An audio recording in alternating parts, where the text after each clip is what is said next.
What up? What up? What up? What up? Sinister, are you still here with us? What up, Paduga? Welcome. But Doogie, Sinister. welcome. I was just telling these guys I did the Emu 3.6 and I just tuned it, went out front and I flew it. Oh, I like it. All right, there we go. It a lot. I'm set. You can hear the sound. Could you hear that, Ray, when I played you the audio of it? It was like real. It had Super that real clean. smooth harmonic, almost sounded like hype train motors. That real smooth motor. And I got some zingies on there. Not that they're not, Hell yeah. not bad, but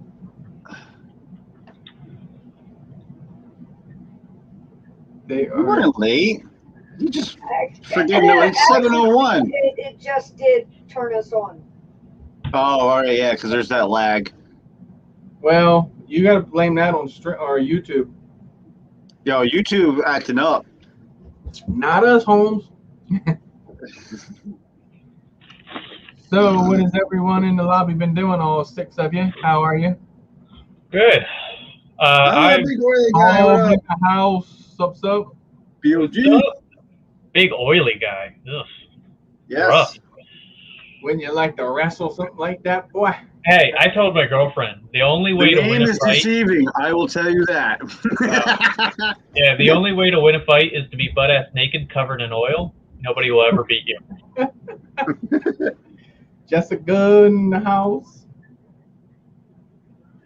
So we skipped a couple of weeks. We had some things going on. Me and Crystal, we went down to Richmond. Plummet. Hung out with I'll Be Drone. Spent the weekend at his house. That was fun. Plummet in the house. Welcome. Got to fly to Fulton Gas Company. That place is really, really fun. What's sad is they're going to take it down. I think in July it's supposed to come down. So, why can't it be like July? Real fast road trip. Yeah, really. And that's like 5 hours? How long would it be from here? Depending on traffic, GPS said 3.5 to 4, and it ended up taking almost 6. So yeah. Because if traffic's bad on like 95, it'll take you off and onto the side road. You're done at that point. Oh. Jump in then the Chevy. Last week we were just lazy, didn't want to push the button. Oh, come on. Tell them the real reason. Don't Then even try to choke on it. And then Doc procrastinated. We missed the drone show. We got to see it as we were on the way down there, though. So Cool. You were driving. You can't blame that and on anybody but yourself. No, it was my fault. I'll be completely honest. Stop. But like, He owned No. up to it. It's too late but now. in reality, if we want to go down to the dominoes effect, we have a different reason what caused the issues leading to it. I hear you. Drones. Yeah, drones. Drones. One in particular that's been a pin in my ass. Jim says he worked today and got conned into working tomorrow. Well, you should have known that was going to happen. Yeah. Nope, tomorrow's my grandfather's 90th birthday, so I got that birthday party to go to tomorrow. Cool. How many so do you do individual candles for all 90? You covered the cake. Oh, God. Just getting a 9 and a 0 is easy. No, This is man, a you gotta 9 do to 0, individual candles and then watch them miserably blow them out. Nah. Poor guy be on the ground. Me and Doc. Yeah, I we wouldn't flew, even be able to blow 39 candles out now, man. right? By the time look.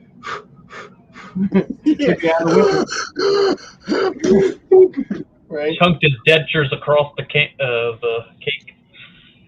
We flew Maytech Sunday, went out and flew some packs. That was fun. Yeah, that was a really good day. That Maytech area is pretty good. I like the layout of the I tree. love that spot. I was looking at the footage. It was all right. Like I said, the Emu, when I switched to it, I've been wanting to try that out. And the tune's been off a little bit when you first start with something else. It takes you a little bit to understand it, even though it does fly damn good. But it's still, to me, it still needs tuning. You gotta make it yours. You gotta make it feel how you feel good with flying with it. So between that and the Digi, getting that, making sure the camera in the front's nice and tight now, and then get the goggle feel is like different. Like anybody want the digital from analog, you know what I'm saying? Like that box goggle versus like the Fat Shark shades, because they're like kind of have the sunglasses you put on. And the goggles, to me, they're like they set here, and I got the thick foam pads on them. So all I do now is I just raise them up right off my head here. Like they kind of set here, they kind of push down and kind of make you want to look up. But if you kind of get them right above that, it's perfect, and it's kind of like you get to see everything. That's like my one gripe about Fat Sharks, and it's because I have the diopter lenses in, just because eyesight. But like, if I set them on my forehead, those diopters dig right into here, and it sucks if you do it for so long, and you have these two lines. Yeah, like I said, it holds down like my eyes when I first started flying with them. Yeah. And it was like making me kind of want to look up for some reason. Like when something bearing down above your eyebrows, you kind of want to look up, and it's like, stop looking up, damn it, we don't need to do this. And it's exactly what I was doing. So I was like real stumbly. I'd love to go back to that Mr. Gauss and Movement Jones. Welcome. Mr. Gauss in the house. Ed, you flying again? You get your stuff up and running? I know you said you were down for a little bit. I've been working on some of my old quads, getting them up and going. I gotta fix Carnage. Yeah, I ripped apart a lot of quads over the week, and I didn't even mean to. I was like, I'm not really going to touch them. Yeah. But I got the loop back together. They are, ain't they all plumb? Them HDO2s, man, they are real nice. I like how you can adjust each eye, how it's got that like magnifier out instead of just across. Oh man, that thing is, I mean, even if your camera lens is a little bit blurry, you're almost solid in with those freaking things. They said if a lot on the forum said that if Fat Shark would have done that before, that they probably would have stuck with Fat Shark and wouldn't have went digital. But I'm telling you, I don't care how uncomfortable them digi goggles are in your face. When you get that image sent back to you, you can have a baby stand on your face. You're just like, who cares? You're spoiled. It does. It definitely does. You might as well just strap your 40-inch screen TV to your face and be done with it. That's basically, and then try not to look at the sides. Just try to focus on the middle. Yeah. Yeah, I could say, because I like that immersive feeling with the box goggles. I look around a lot, especially on the edges. And with those, man, when I first tried V1s, it was like, does it ever end? Does it ever end over there? It is. That's what I was doing. Picture. And my goggles do that too, where they have the super wide view, but it's blurry no matter what. The Attitudes, Fat Sharks, they're good. Anyone use them personally though? I've heard good things about them though. Like the Attitude, when Ryan was hanging around us, he was using Attitude V5s. And I know they're like a more affordable version of Fat Shark. Yeah, and I think they can put modules on them, and that's like. I thought they could. I thought. Yeah. There should be a module added. Yeah. You gotta go into them. So. But they do have the upgradability. I think it does require a touch bit of modification. Yeah, you got to go in because you got to remove. I think right now it's got like the one on each side and stuff. Because the Attitudes, I think, run roughly 300-ish. Yeah, but still, that 300 for diversity, a low profile style that's not a box goggle, you can't beat it.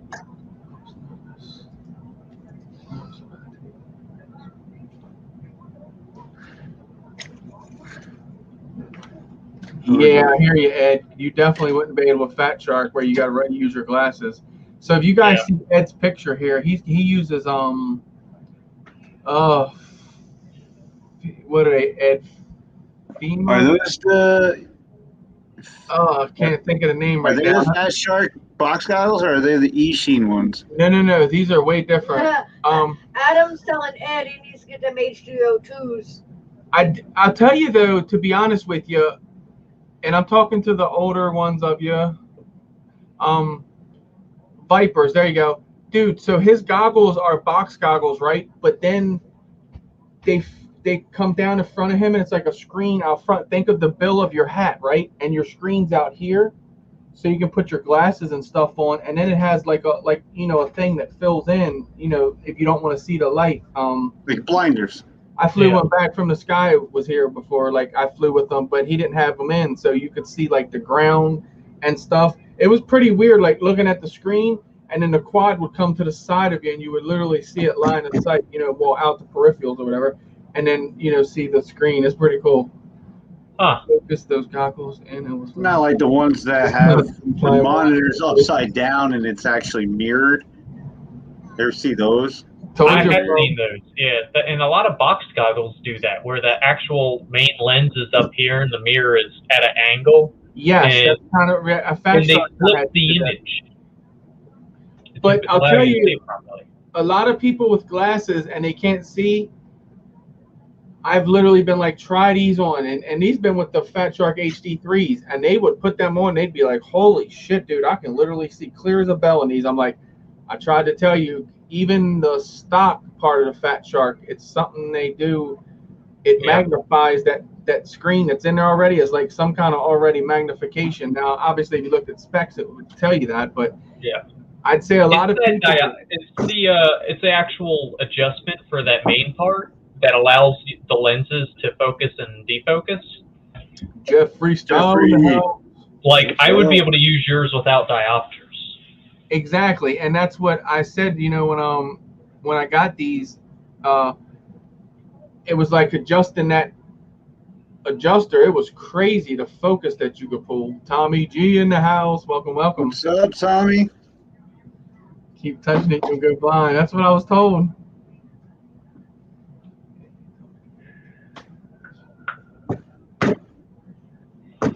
Yeah, see, Ed says the same thing with them Vipers. He said, yeah, he talked about taking the black out shields off. It is freaky seeing. It is. It's kind of different because you're looking at that screen, and then all of a sudden that quad comes by, and your eyes capture the attention. At least mine. Yeah. I knew I didn't lose it. No. Yeah, you I did. told you I had to. Damn it. So you did get it. I just remembered where I put the other one. But yeah, Almost Fat Shark, got it. like I said, they might be expensive, but I can tell you now, before, like myself, if I had box goggles, I always wanted to be around people and try the Fat Sharks, and that's what I suggest before you ever go look into a set or buying them.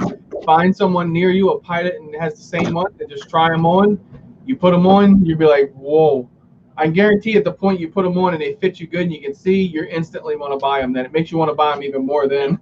I kind of made that, so I bought Fat Sharks immediately, and then when I put them on, I was like, oh shit, I can't see anything. And then I had to put my contacts in to actually see the screen. So for the first year flying, I was wearing contacts whenever I wanted to fly, which kind of made it inconvenient. And then I learned diopters existed. And the diopter range is a little vague, but pretty much no matter how blind you are, you can normally get a diopter within their 3 diopter range that will work for you. And I've even heard you can get custom diopters made for your prescription. I was gonna say, yeah, Yes, what you can. you're buying the variable one, right? So yeah, you can get your doctor to actually make you the same ones your glasses made of and pop up groups. I mean, people's done it before. Yep. You just bring them in, bring what the diopter looks like, and they'll put your prescription in one. They said at that point it's like putting glasses on and just being set in front of like the TV. It's like that clear to them. Now, I'm lucky. The highest end diopter happens to be pretty close to my range, but if I got any more blind, I'd probably have to go custom too. Gotcha. Another thing too, when it comes to seeing camera lens adjustment, a lot of people, they don't know, but like your eyes, all of our eyes are different. You start adjusting them camera lenses and clearing them up, you'd be surprised on how much different you can see out of your goggles that you're using now if you never messed with the lens before. Because I work on quads all the time for people. I get them in, I'll put goggles on, I'm like, how the hell are they flying with that? But then got to thinking that's because that's how their eyesight is different than mine, so that's why it's a little blurry. Like Doc, if I get in Doc's, his is blurry to me but clear to him. So That's just how it is. The difference.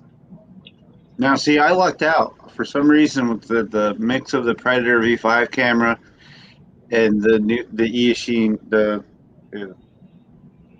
800s. Yeah. I don't need my glasses at all, and it's like super close to my prescription. Now, both my eyes are different, Right. but like when I'm in there, it's pretty clear. Same thing with the HDO2s when I tried them with you. But my issue with any of the regular 2 screens is this right here. So this right here. I can't get it to be 1 screen. And I don't think anyone, Chris might have a different answer, but like for me, no matter how far, because I can go too far in or too far out, and I can see the screen difference. But really, then if the goggles are tilted a little bit, you're going to catch it again. It's all on being able to position the goggles just right on your face, having them just where you want them. And sometimes I have to tweak it on a daily basis, just depending on how the goggles just got popped on my face. Right. With that, I tilt the strap up in the back. I know exactly what you're talking about. Like you won't touch. You could literally set the goggles down, not touch them, and then put it back on and be like, "What the shit?" If you notice, move your strap up and down on the back of your head. I notice it's the way the goggle does this. Yeah. And that literally that helps you out a lot. Like I'll adjust it, like I said, lift it up. Double lay in the house. Even on the box goggles, that happens sometimes. Like if they droop down too far like that, you're like seeing it all kinds of weird. Right. So when most people got box goggles, they put the battery because they want everything contained, like the Fat Shark and all on the strap, but they'll put it on the goggle because it's, you got all that foundation. And exactly, you got the goggle doing this, then pulling down. And then what's happening is you're supposed to be looking straight at the picture. Now the screen's like this. So you're kind of getting like that little bit of like off because those monitors aren't like the high tech. When you look at it, it doesn't change. You know what I mean? Yeah. You look at it. Chuck it, the house. What's up, Chuck it? Yeah. The house. Yeah, the HDO2s can adjust each eye individually, which is nice. Yes, they do. Actually, I can grab them and show just in case somebody hasn't saw them. They're pretty cool the way they do. Now, every time you touch them, they literally move. So just about every time you put them on, you gotta do this. And then I printed Chuck some pads for the bottom of his. You kind of Velcro them on there, and you can't move it. But Chuck, I noticed if you kind of they give you that like cloth to wipe the lens. As soon as you touch the lens, it kind of moves it out. So even with the Velcro, you'd still have to pull the freaking thing off to redial it back in. I'll be right back. Okay. So what happened to Carnage? Why is it in pieces? Carnage took a little. Let's see if I can do this. Bash into the asphalt today. See that dent? Yes, I do. Yeah. See where the light reflects off the flat. Yep. It's what happens when you show off to a bunch of guys that want to get into drones and they're all having a good time and you're on your 3rd pack and then you do something so fucking stupid, right, Chris? Fucking stupid. Yeah. But that's what the drone is all about, right? If you can't be stupid, there's no need to fly. Shit on it. Yeah. Well, here's the roof thingy where I'm flying. I'll just leave it at that. Here's the roof thingy. I'm like going backwards, and I thought I'm cleared, but I wasn't clear, and I went whack right into it. Blew the prop off, and it smacked down onto the asphalt. So yeah, I destroyed a $30 motor. Yeah. So here is look. Look. It's so backwards. My fingers like, which one's gonna work? So you can see here, it's got 2. I'm so backwards if I can do this. So you see it's got 2 of them. And then normally you wouldn't have this one here. You would just have this one here. So you can slide back and forth. This one here actually is like a magnifier. You can twist it and it takes the lens in and out, the focus. Yeah. And literally focuses it like anyone. I do like that. I just wish they would make it where this can go in and out this is a little more. The original version where it just had the 2 left to right. Yeah. See those goggles, I can't wear them at all.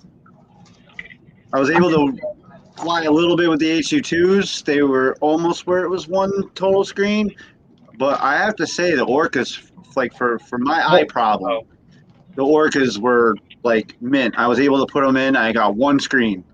Yeah, there's the difference. Oh, you still have an OG pair there. You're swinging doubles? It's hard to see Yeah, mine see. because my goggles are black, but Yeah, that's why I said let me grab a weight pair. So instead of sliders, they put rollers. Chris. Shut up, Chris. Look like some Chinese eyes. Right? But makes a bit of a difference. Yeah, these are what I used to rock before, the HD3s. Now I love these 4x3 HD3s. Yes, I could fly my ass off with these. So then Actually, I don't like 4x3. I get to the 4x3 game because I used to have Dom V3s, which is 16x9. So then I realized, okay, 4x3 is definitely a lot better. You see more of this than this. So then I get good with it, get flying really decent with the goggles, and then the Digi comes along, and yeah, 16x9. I can't wait till they do the 4x3. If they're already doing it, I am like behind. Where is that, Jeffrey? Jeffrey Freestyle. No, I have not tried Sky Zones yet. Oh, get out of here with them Sky Zones. Baduga, where's he at? Keep him out. No, I haven't tried them yet. Yes, I've tried many pairs of Fat Sharks. I got to try the Orcas. I've tried V1 DGs, and I will be trying V2 soon. The Sky Zones, yeah, are very good goggles. Like from what Baduga's been telling us, they're right there with the Fat Shark. Like he showed us DVR and all from his. I mean, spot on, real clean and clear. But I had to mess with Jeff on that one. Baduga's always going, Sky Zone. There he is. Where? Keep paying more for less. Where? Keep him out of here. I told you guys. He said keep paying more for less. Did you bring that up? No, I didn't bring that up. I got a little special guest over here. Okay. You got to saw his little arsenal in the picture that yesterday. Yesterday or no? Wednesday. Wednesday. Gotcha. But my buddy Greg, he stopped by. He just goes. He's like, so which drone am I shooting at the shooting range? Oh, you think you can hit one? Come here. Thank you. Everybody knows how hard it is to shoot one. I'm going to try my damnedest. There you go. God, what are you sacrificing, Ray? Basher. Basher? Oh, okay. Yeah. Just be quick. You better hear that crack before he pulls the trigger. Just I a gotta secret. put some good props on, some really good aggressive props. Just a secret. Use birdshot. Watch him nail it the first shot. Boom! Hit the light bulb. Freaking 4th of July. Yeah, that's your target. The battery on the top. Okay. No problem. With iron sights. I'm not putting the GoPro on. Sorry. Yeah. So how the hell you... So we showed you these are my Fat are. Shark HDO2s, and Beans I actually have some here. Night, Baduga. Special tonight, Fat Shark HDO2s, $400, brand new in the box. Ooh, not bad. And they're not mine. These are mine. These are totally That's a good price. That's a good deal right there. $400. Hit me up. I got a module if you need it. Got the rapid fire brand new in the box with it, but it doesn't go with that price. We have to talk on it. See, I don't know. I'm used to 16.9. I'm not a big fan of the 4x3. So the Orcas are 4x3. No, they're 16x9. These are They super. are?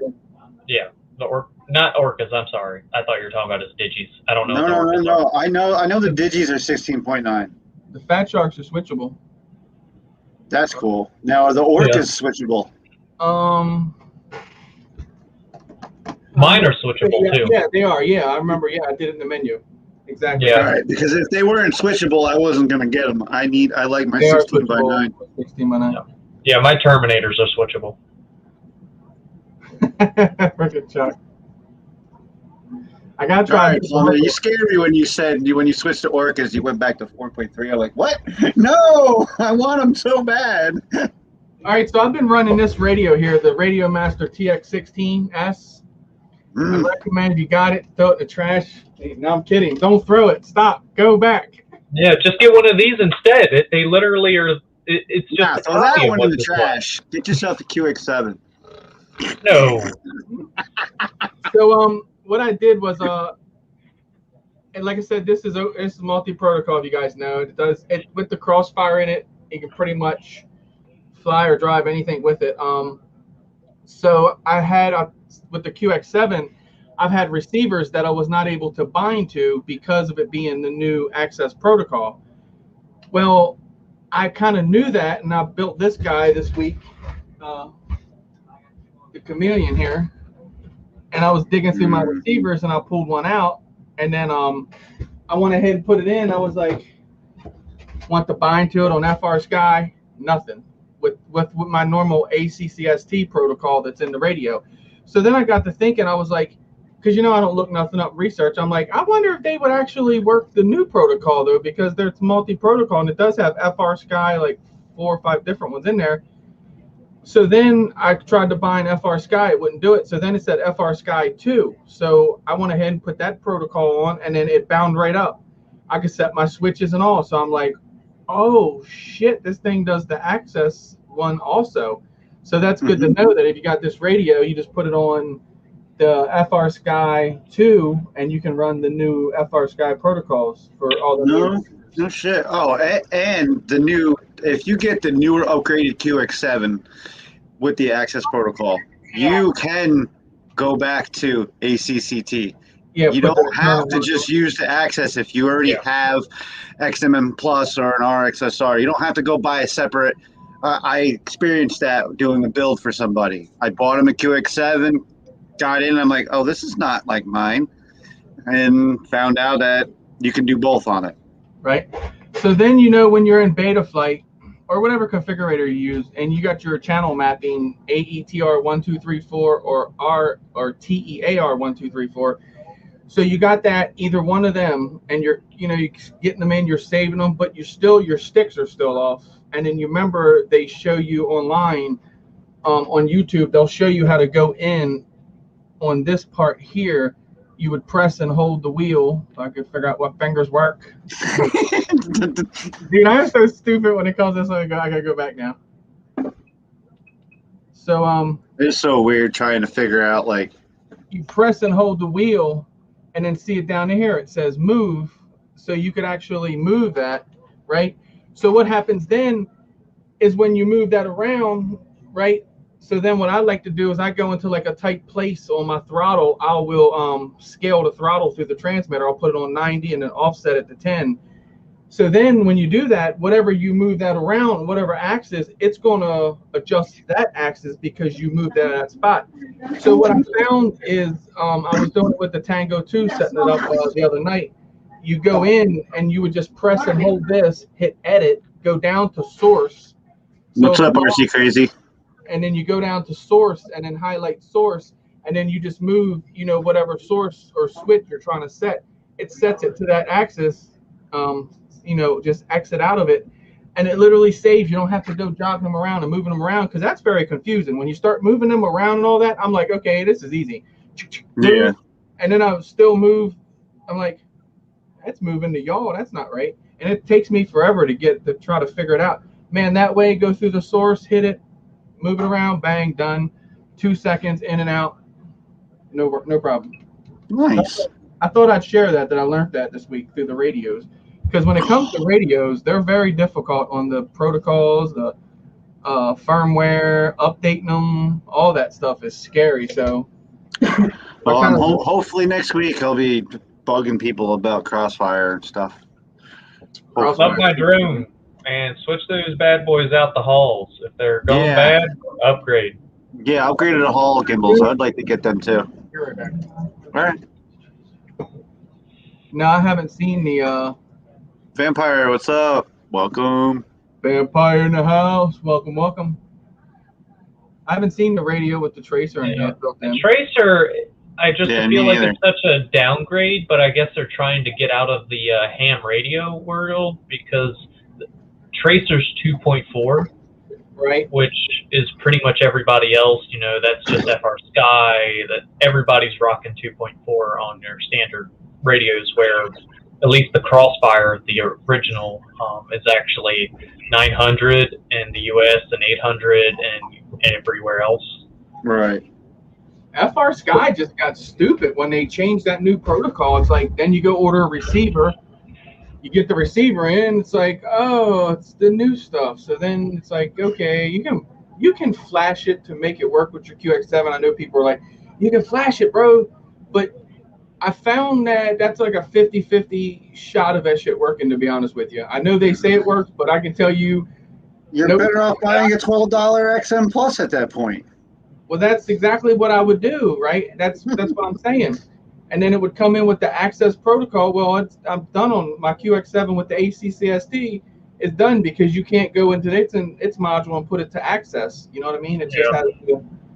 So that's where I got tired of that. So when the QX or the TX16 come along, I was like, okay, be a no-brainer to set this down. At this moment, if you're going to buy anything FR Sky controller related, you might as well buy a module with it. Johnson, I can use Crossfire on my Tango too.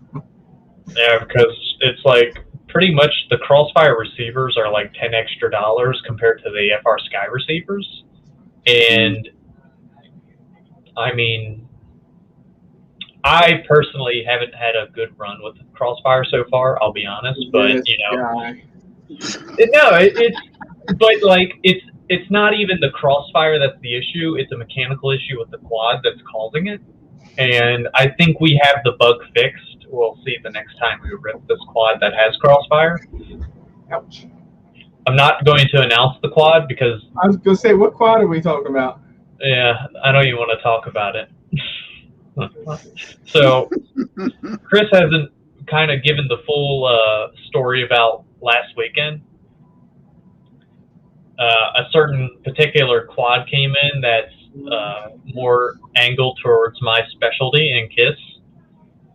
And well, I know. the whole goal was to just get this quad flying so he could sell it. And I ended up taking it home with me after we had a shitload of issues with it. It was an issue after an issue after an issue, and even on day 2, it's KISS.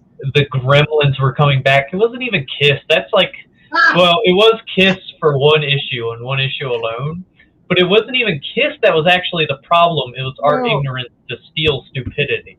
It really was. And the couple little little things that, you know, because if you guys don't know, I'm selling some stuff, helping my buddy Chris get it out of the hobby right now. So he built this quad, and it was nothing because the couple of mistakes, we've all been there before. Solder blob on the board, I've been there a million times. Yep. But we were able to pop it off, flick it right off. It pops right off with no issue. When you get a blob on the board, safest thing to do, if you smoke cigarette, go smoke yourself a cigarette, calm down, then go back, get something sharp and pointy, and just 9 times out of 10, with your fingers crossed, it'll just pop right off. Yep. But if you take that soldering gun and you put heat near it, you just majorly. You can get it off with a sucker, don't get me wrong. A solder sucker, but I would still not put heat near a blob because you are definitely asking for trouble. I had the solder sucker, and the solder sucker, mine's heated. Mine's an electric solder sucker.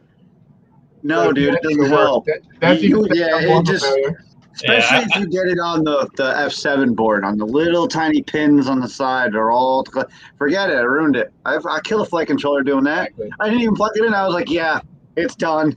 Next. so we had I think it was 2 blobs that were causing issues. We got those cleared up. Then at first I was like, who would put the ESC in like this? But you go watch the video and it clearly he still builds it and shows you how to put it in. Steel tells you. So if you guys haven't figured out what I own yet, I now officially own a KISS steel rig at the Apex, and yeah, And and Chris did a good job on the build. Like for his yeah, first it ever was. build, It looked clean on the outside. It looked clean. It was not until you opened it up that you realized that this was his first build. well, yeah, a couple solder joints we had to repair, but Yeah. I'd say still I'd average it compared to everyone else's first builds. He was Yeah. right there with us. And steel gives you a Alright. very easy quad to build. What is there a total of, let's see, 12 plus the 3 for the crossfire? That's, what, 15 solder joints you need to make? Something like that. Yeah, it's very little. And 15 might sound a lot, but in reality, it's nothing. not. Yeah, majority of it Compared is to plug and an play. 8.7 Lightning and all the soldering you got to do, yeah. And Yeah. I wish I knew you were looking for one. I literally just sold one brand new in a box with the crossfire module. I'm still waiting for Yeah. PV. Yeah, so Come I on, bought a pre-built Apex with a KISS in it, and I bought it more or less because I didn't have a KISS 4-in-1 yet, and I have every single KISS version of quad at the moment, electronic build-wise, except that a 4-in-1, and it's just a 4-in-1 in my opinion isn't convenient, and still in my opinion it's not convenient due to the issues we ran into, but it flies really well once we finally got it flying. He hates to admit that Apex flies damn good. It does. It's The Apex frame is legit. I will give it to Impulse RC. Apex frame. You can hammer them. So this is also my first 6S quad, and so I know don't it's getting ready actually to come have out of any- Vampire. I guarantee you, we're about to see BQE pop up in here or Vampire. Yeah. So not only being my what's first, up, RC? yeah, not only being my first 6S build, it was actually my first Crossfire build. So There's one a lot of frame I have cherries. not used is a BQE frame. He did not pop a cherry. He popped cherries. yeah, it was a few, and it's actually the first time I've ever had a quad that's not an alien, by the way, not counting Tiny Whoops. Like I literally own 7 aliens, and this is my. No, I'm not putting ESCs Wait, on it. DRC I'm in not. the house. I'm not doing ESCs. RC, what's Or up? no caps. I should say, yeah. There's no caps going on this 4-in-1. This 4-in-1's gonna take it, and it's gonna like it, and that's all I have to say. If I blow it, I blow it. I'm not really upset. It's not my main quads. It never will be. Nice. It's just what it costs to do them. It's not worth it. You DMR Thunder. Really? I know. But No, What? So Bog, he's talking about the DMR. Sean was telling me about that thing, dude. And if it's like anything, the one he had, I mean, I thought the Apex was thick. The DMR. That Yeah. thing was like this. That it was fat bit frame. Thick. Dude, you could literally hammer. You could just go with nails and drive them into wood. Like I'm telling you, the Apex though. So a lot of y'all don't know a lot about me. I came from every $10 to $15 to $30 frame you could imagine. Like I went through the Skit's nose, Skit's hose. I always nicknamed them something stupid when they were the clone, right? And I tried all of those frames, and then I stepped up, bought a little bit more expensive frame. Then, and then once I hit that Apex frame, it was like, and I'm talking, this was over time. really good lighting. This wasn't like in a month, over time. And then when I hit that Apex frame, it was something different. Like it was like, holy shit. This thing just took a right hand to the chin and said, I don't care. I'm like, other ones before? Nope, they would crumble. Yeah. Yes. You gotta stick with the real deal. Too bad I can't upsize your screen. But I like one frame that it will always be a clone technically, and that's the Source One. But You got two different companies putting their name on it. I don't mean, know is if it it's still being cut by clone. the same company? I still don't feel like, yeah, they are actually cut by the same company. I don't All right. have a Gremlin, and I know if you had one, don't put water on him. After midnight and don't take him out in the sunlight. But Source One, man, I gotta give them guys credit. Like, I got their OG hanging on my wall. If I got the frame, that frame's got its ass whooped. And they do have the point where it broke arms. Like the V1 I had would literally break an arm pretty quick. But then, they worked with the community, got better. Now they're what, the V4s? And are kind of need to. Yeah, no. They Get off just the need to get away from the V4 and go back to the freaking V3, 6mm thick wide arms. I'm sorry. Wide arm, yeah. You should have made the HD with the long cage like you did, but kept the same arms as V3. But they are good frames. I mean, they literally are good frames. At $27, you cannot beat that frame. Now the X Class, the Source One X Class, I gotta say, they I did go like skinny, it. didn't they? I like Skinny the is Source not One this is Source One. This is just the regular 2X. V3. That's the Yeah, V3. V3. Yep, that's Venom, Carnage's brother. So how thick are those skinny? They're arms? both 6mm thick, but the width is. Yeah, like, I don't know. This is way wider than. Two of them that. easy. Two. They maybe should have at least did like 8. This is not even an inch. What? It's not even That's an inch. ridiculous. Or a ½ inch. These are like a ½ inch wide. They are. I get they wanted to go super lightweight, but when you have the 5-inch arms, one little bump on a tree and it delaminated 3 arms. A bump, not even like smashing the crap out of it. It was a bump. That's what I said. They'll better that frame. Like that frame, the community will put They their need to better that frame. I like it. I like how I can. make it on. Now, how I much got does a the lot of frame room. weigh? Do we have like a weight on that frame? No. Because they had to go scale super light died. with it. The weight? No, I don't think there's Take a care, weight. brother. Thank you. Thank you. Vampire for this, 'cause Thank cheap you, sir. carbon. Yeah, but cheap carbon versus their price, you got to be able to understand that, I think. And I tell you what, their centers and all are solid. Like I've never broke like the fuselage part of it. Just Yeah, arms. me neither. But for the price, $27, all day long. You could buy 2 of them for the price of a. I have Not even beaten the half of a frame. snot out of this quad. And none of the, knock on wood, none of the carbon fiber has broke on me yet. And I've had it for what, a year now? Yeah. How bad does it bow though? That is It the doesn't, question. no, it doesn't. Doesn't bow? Okay. No bow, no bed, no flex, just a bent motor bell. My Twice. Apex is. I guess if think it's that, 6mm, it's not going to. No, No, you'll that's what I'm delam it saying. though. Oh, You'll yeah. delam it though. It'll look perfect and it'll be delam. The motors will move like this. Yeah. I just did my Apexes. I beat the crap out of them for I think a year and a half and had to replace some arms. Some of them were delammed. I can move the Look motor. at how tiny that camera is in that giant quad.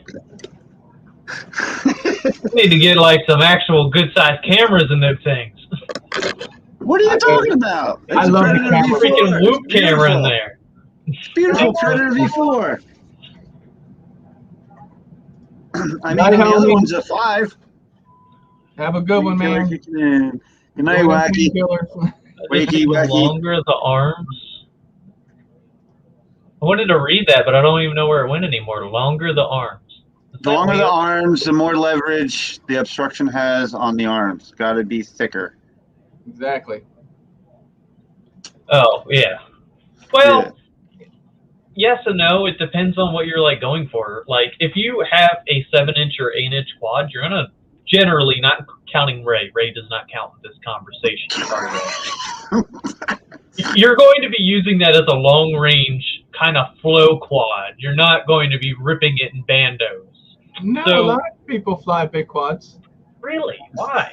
Well, it's just, in my opinion, if you're doing bando stuff, you're using a 5-inch.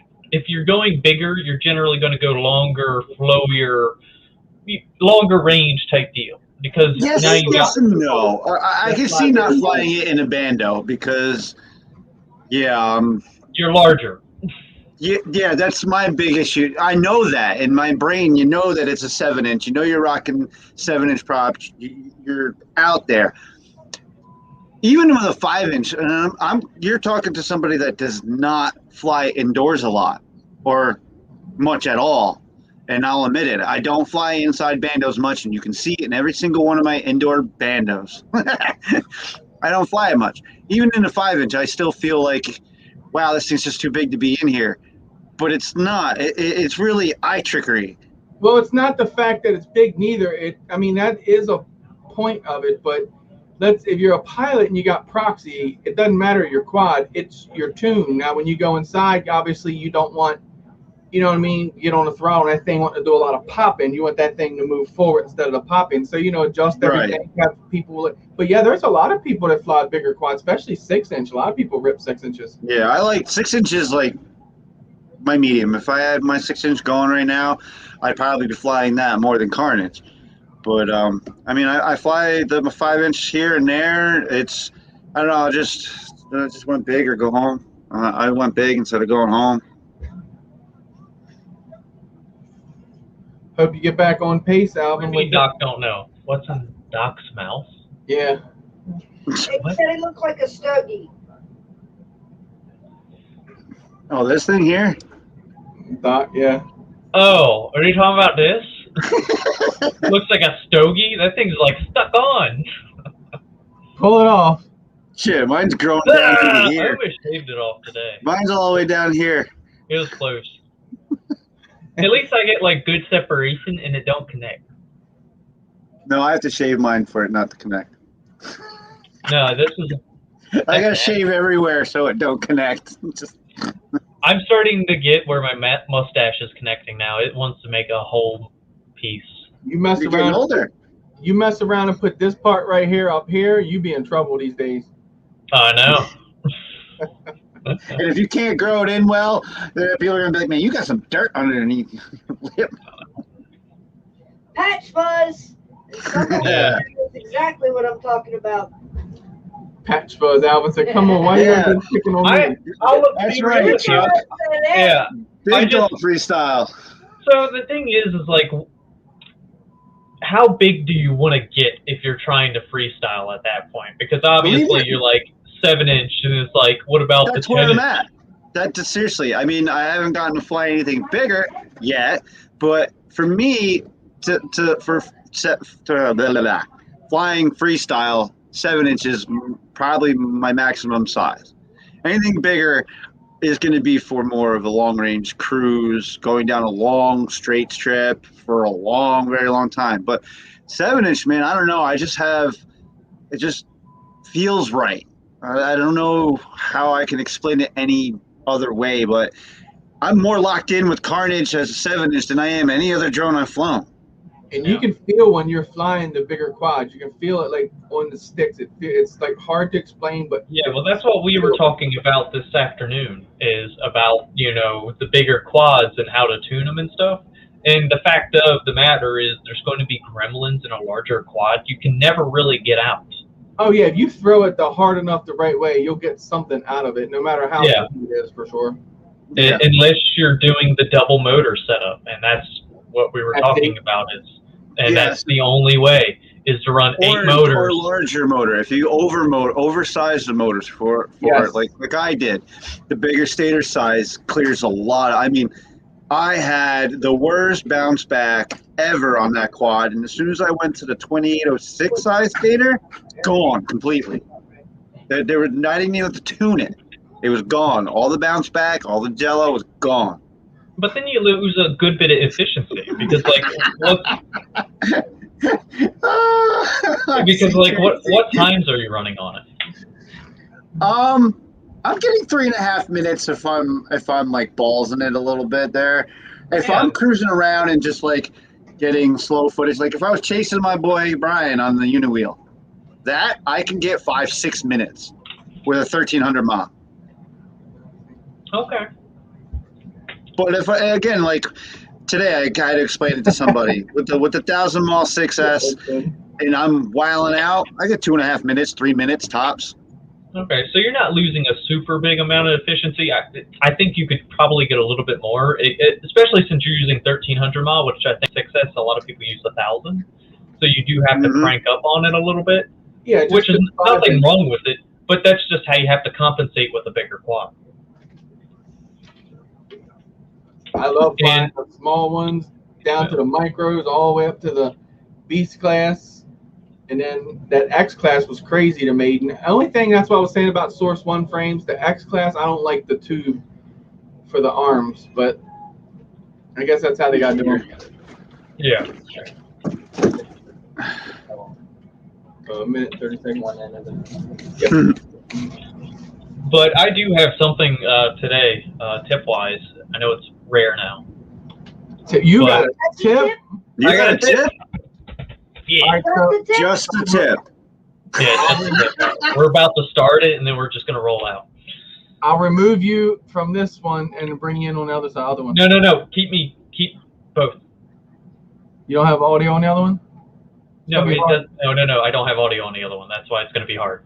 So maybe just take me off, put me in the back, and if you need No, to. we can have 4. Okay, we got 4. It's not that major. All right. And plus, our screens don't change size anyway. So we're going to see Doc from the side and then his hands. Yeah. Oh, I'm trying to use the mouse. And it's not Put it away! You know. If he's going to show us just the tip, I mean, that's a tease. So, I was running into, not an issue, I pretty much knew what it was when it first started, the uglies, and I knew this quad was getting there in the world. Oh. And Eric's crazy. He's on one point tonight. Sometimes you just got to beat the commercials. let's, Yo, every gas station in my neighborhood in the vicinity of town there we go. is out of my monsters. So Wow. I've Yeah, I had gotta this one drink. for a There we while. go. It's ready now. You can do the video. Oh, wait, no, I got it on the... I had to try a different flavor. I already got you up there. It's all on you now. It's up. All you gotta do Yeah. is turn it on. I'm trying to. Yes. Kiss No. booty. Hey, come There on. we go. Technical difficulties. There we go. It's starting to share. You know, Okay, so bring in another one. So let's go ahead and get rid of this one. Yep. Kick from the studio. Kick guest. I would bring up that one. Bring it in again. It took both of them out. What? It took both of them out. Oh, you just like straight up kicked me out. Yeah, I kicked out the other one because it had 2 of them. No, we should have practiced this. I think this would have been a little better. So I broke cartridge, right? So I got to replace the motor belt. And I was flying Basher and deformed the battery today. Oh, still probably works good. Just stand on it, push it back in. Yeah, I'll go stand on it outside with a fucking split max. And, There you go. Let it go. Now you have to select that one. Pop it with that hammer. We definitely can't put 5 of them in here. No. You just close, or do I? There you go. Let See, me pop it worked. Big, that was cool. Yeah. All right. Anyway, How to do that? I have no idea. That is not He's me. like, whoa, that was cool. It's like, So- oh, popped up a big screen. Yeah. So I was running into last week after flying the Apex. I was flying one of my usual 5 inches, and at high RPM or high throttle, same thing. I'm getting this horrible. Wait, is high Oscillation. power or high RPM the same thing now? I feel like it is. Like it's the same thing, right? Like high throttle, low RPM. So you're getting freaking jitters and high throttle. Yeah, and I'm getting this like really bad oscillation, and at some points you could relate it to high P, but I started just tweaking the tune a little bit, and I was realizing that was the issue. And I have a bad bearing on one of my motors, and it's pretty much these Lumineer zips. You don't replace the bearings; they're a bitch. So I'm just, accepting this fact. But what I wanted to bring up is a lot of people can't tell when a motor or bearing or anything of that nature is going bad, and they immediately think, oh, the tune's off or something. And the real reason this is an issue because people will fuck up their quad trying to screw around with numbers they should not be touching at that moment. So, yeah. Yes, they will. Yes, they will. You burn the quad up quick. So, the real reason, anyway, the overall thing is, how do you know a motor's going bad, and how do you know which motor it is? Because pretty much it's easy to say, all right, a motor's going bad, and then it's hard to attack which motor's going bad. Sometimes you can hear, with a KISS rig, you can arm the motors and really put your ear up to each one and hear that one vibrating or rattling. And there's another trick, which some people do it anyway, just to see the motor spin up. And KISS, you'll be able to, oh, not Wi-Fi. Why is it not seeing the quad? Sugar-free beer? Ew. Ew. Yeah. So Jeff said he couldn't do it. Oof. That's got to be like gluten-free pizza. Ah. Gluten-free pizza? Oh, it's cardboard, dude. It's cardboard. I think I know where Doc's going with this, but I won't ruin it. Yeah. Well, this isn't the greatest way. This can lie to you a lot. I'm used to being lied to. Yeah. Quick, get us secret sauces. Take a picture. And anyway, you can go to data output. And the Betaflight has this. KISS has it. I'm sure Emu does. I haven't seen Emu's. Right. And it's on the motor outputs tab. Yeah. And let's hope the quad doesn't try to disconnect on me again. It's just these USBs are so old. Or jump off the cable and fly to the Plug it in. You can hear it chirp. And, you just go to test. I know what I'm doing. In reality, I don't. I say, you sure you know what you're doing here, right? No, I never know what I'm doing. That's why you hear everything complaining at me at the moment. He's just trying. He's just going with the flow. Yeah. Carpe diem. So, in any way, you can enable motor test. I don't know how Betaflight does it, but, if you're using KISS, this is the greatest thing ever. Individually arm a motor. Yes, you can do that on Betaflight too. And if you look at this lower screen, you can see that there's not much movement or anything. I start increasing the RPM. Flatline still really well. And you get a little bit of a spike, but it's normal. Yeah, and then there's that little bit of, and once you get to that RPM, you're going to get noise. But that is a perfectly good motor all day. And can I suggest something too? Putting a towel under your quad so you're just picking up on just the noise, you know what I mean? Yeah, buff it. Give it like signal, it might send, you know what I mean, a different signal through.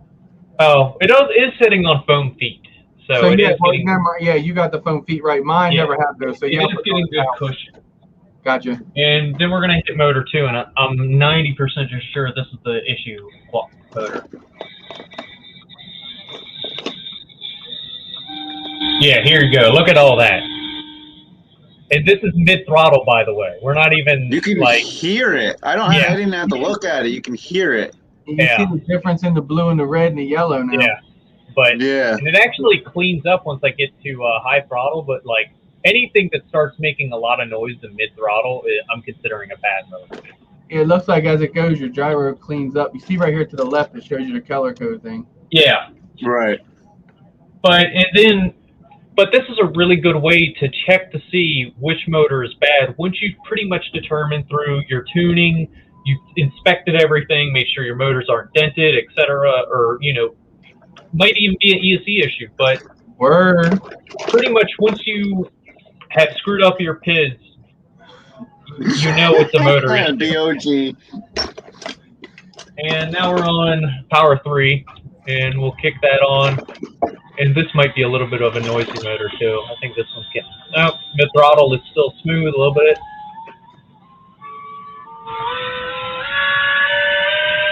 Oh, might look at sound that. rough. That motor is brand new. I was gonna say it might sound rough, but that bitch is. Yeah, that thing is That solid. sounded like, yeah. She's not doing nothing on the graph. She's smooth as butter. That one likes it. Here, let me give you one of these bad boys to try out and do that with.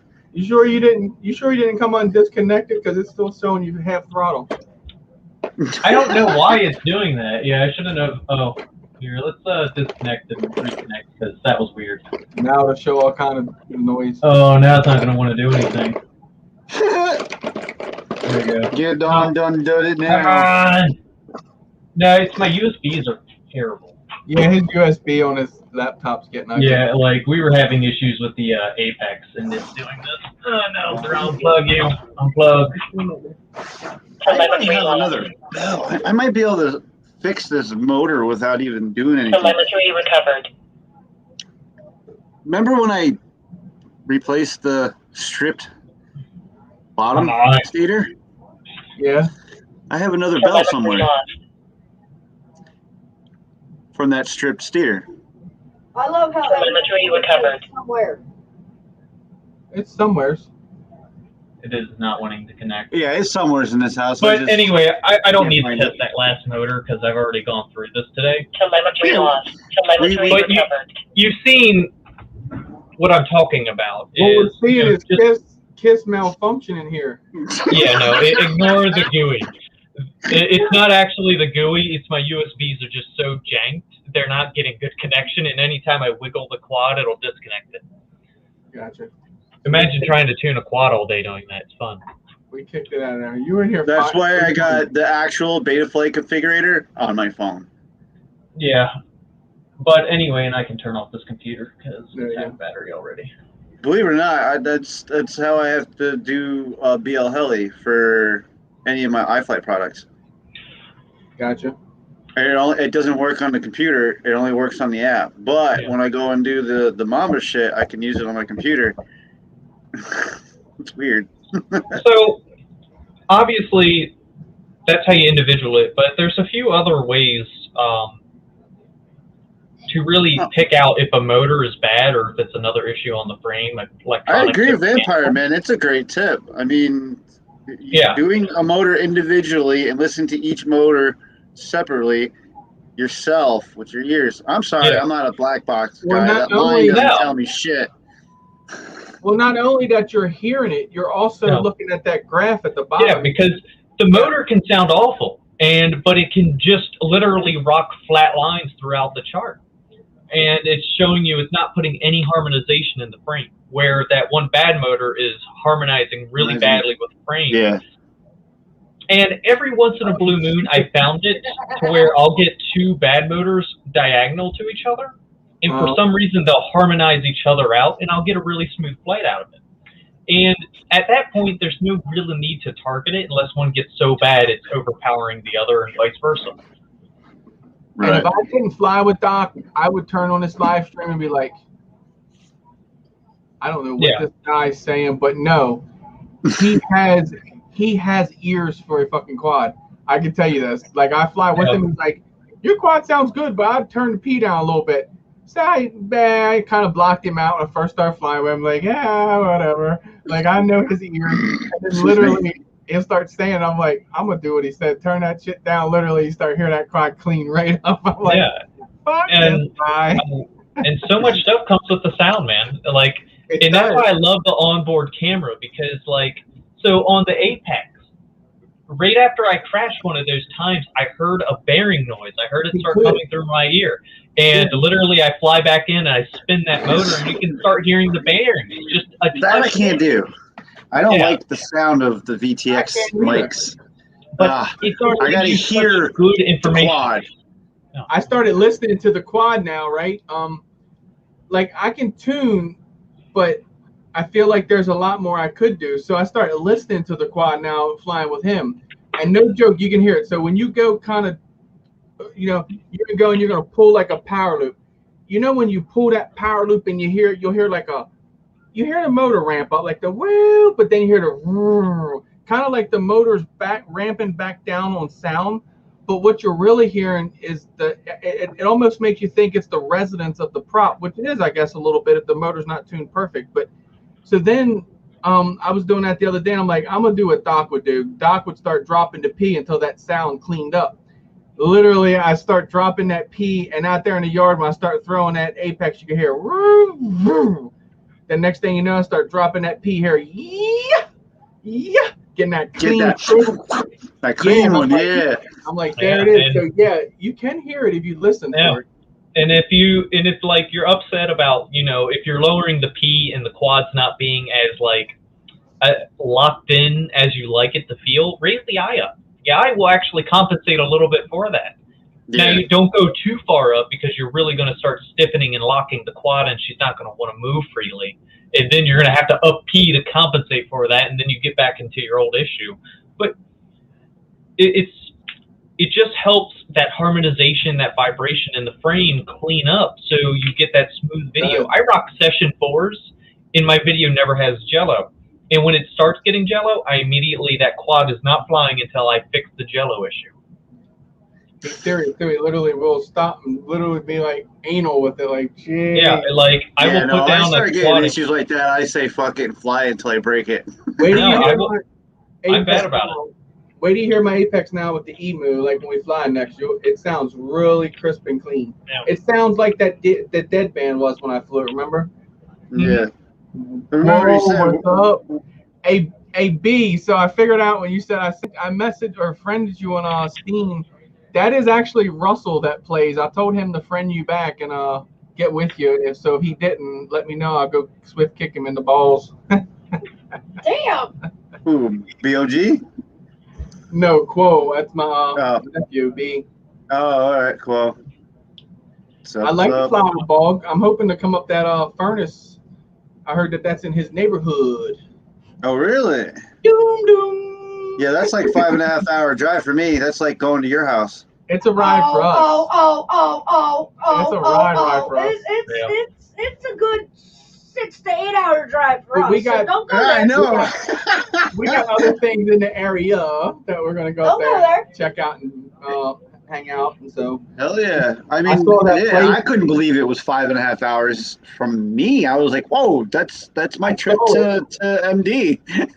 And I ain't saying where his one place was, but I don't want to give it away and mess nothing up because I know a lot of people like to hold down spot. Dudes, what the hell are you doing in Ohio? I know where it's at. Ew, Ohio.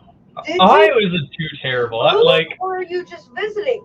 I spent a good bit of time in Cincinnati. You went from bad to worse. What? Chuck it, we handled that already. Ohio isn't bad. And Cincinnati isn't the world's worst. Chuck it, you tired today? Your info. 1 second, handle that. Uh-oh. We did. I got him the info today. Chuck forgets a lot. I guess so.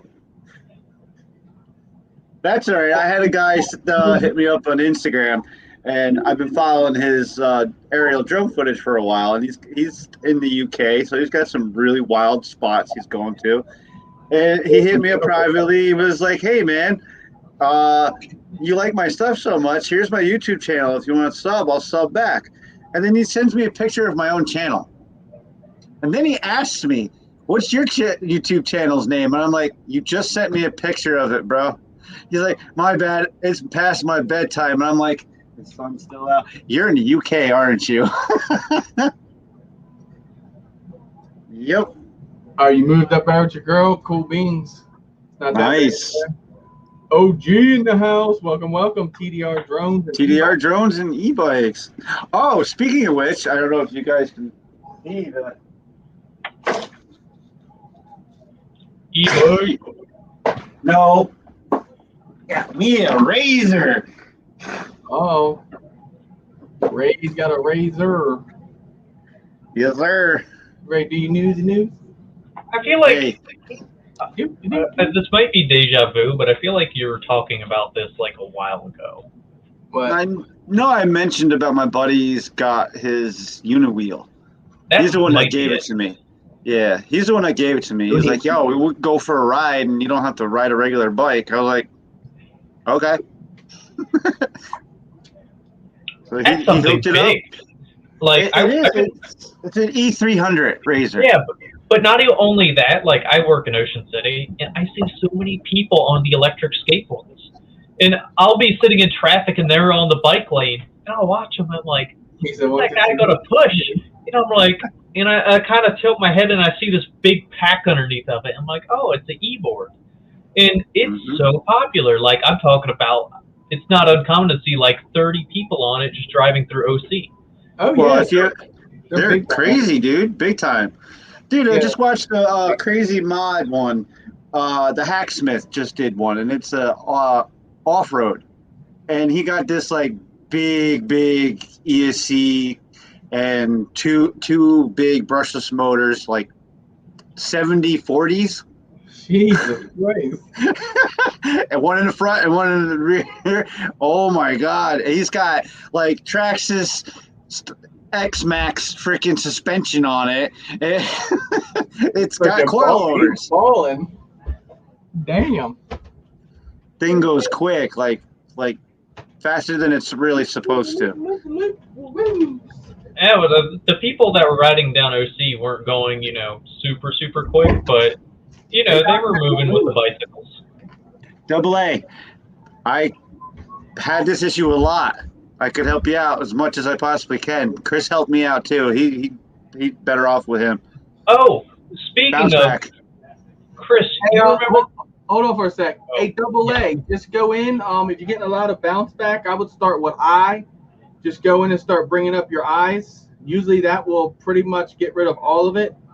And then anyone else can, like I said, chime in if you feel different. And then that's with your P and D, like after. Yeah, bounce back. And make sure you're not under motor too.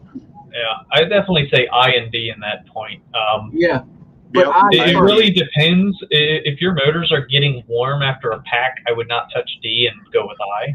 Yeah. But if your bring that motors D are down, really yeah. cool during lane, if your D is, you know, your motors are cool, up D. Yeah. Start with Give eyes. it a D. Eyes are your safest and best way to start getting all that out. Yeah. And then the D if you have to. But like Doc said, the motors are warm. Bring the D down just a little bit because you definitely don't want warm motors. When your motor starts to warm up, that starts to throw everything off.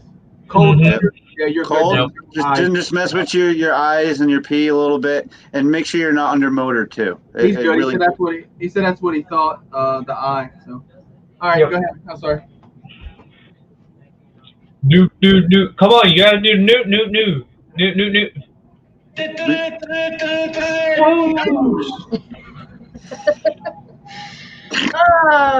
A signature trademark of the Drone Network. Yeah. Drone News. All complimentary of Early Bird. Well, guys, in Drone News this week, utter rubbish. UK's, God, all I saw was it move. Don't do that to me. UK's litter mapping drones report. You ready for this one? 454% increase in trash post-lockdown. Come on, guys. A drone survey funded by, you ready for this one? McDonald's has revealed the sordid scale of Britain's trash problem. When rubbish mapping drones scanned the coastal resort towns, BCP, we shall say, I will try, but I know y'all will get a good laugh. Bournemouth, Christchurch, and Poole. In the month of May, it was discovered that littering has increased by 454% compared to the volumes found during March in the lockdown. Woo! In the March survey, drones picked up 22,266 items strewn on the beaches.